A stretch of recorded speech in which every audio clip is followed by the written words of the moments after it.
Hi, my name is Natalie Sapp, and this is my Speakathon. ADBF, ATKCHS. ADBF stands for the Adrian and Blissfield Railroad Company.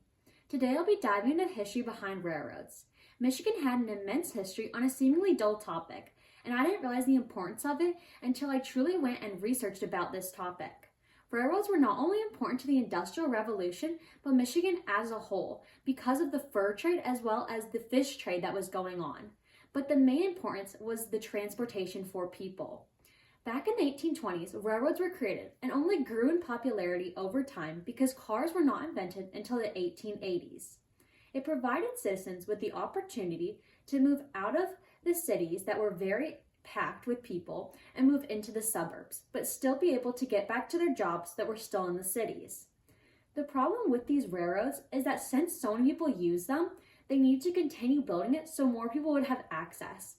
But since it was built by the railroad companies rather than the state, they were running out of money to continue construction, which caused people to panic, and it caused an economic slowdown. Of course, the government started worrying about this and tried to think if they should step in or not. The people looked for a way to pay for these railroads to keep them in operation.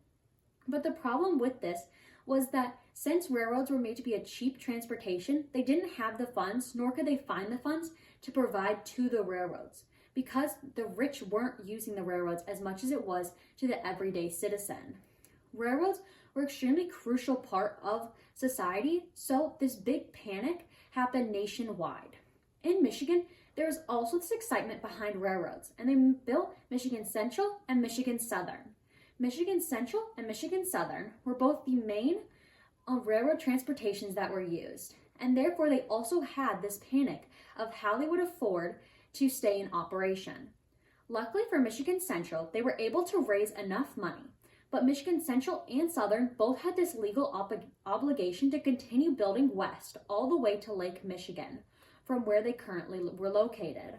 With these new state charters that were installed that said that they had to build the railroad tracks to be to code what the state wanted, it only made the tracks to be more expensive, which caused an even further panic to the citizens because they were looking for a way to fix these problems, and they would have to take down the current railroads that they were using in operation and fix them to be what the new state charters requested. And it only made the railroad tracks more expensive. Michigan Central was able to push through and get the funds to do this, but Michigan Southern was owned by people that lived in New York, so they were out of state, which meant that they would have to pay their bills for where they lived in New York and also the state of Michigan to build on Michigan. Luckily, Congress came up with the idea of land grants, which said that if they were 15 miles off the line, they could still continue building and just build around it if someone owned property there. It also said that they would pay for the construction of railroads because they couldn't have this economic slowdown for their nation. The payments, the legal requirement to build west would truly benefit from this because they didn't have the money. So having this from the state charters, from the land grants, would be extremely important. On July 3rd, 1856, the president finally gave the land charter, the land grant, to Michigan, and so they were able to afford to continue construction. But there were three problems with this. They only identified general routes, so people that were not on these general routes would not have access.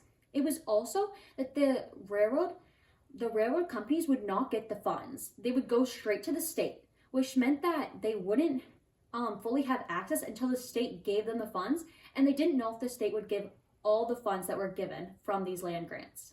The other problem was the operation. The railroads had to already be in operation before they retrieved the funds for this, and so they could end up building over the limit of what they were given by the Congress, which was a very big problem because then they would end up being in debt for these. Overall, they ended up figuring it out and pushing through this difficult time period. It is crazy to think about something that was so significant then now has truly no significance to us because we have these new, not new, but we have these manufacturing of cars that became extremely important and ended up replacing trains. Trains are still used today for shipping goods to different places, and they are also sometimes used for transportation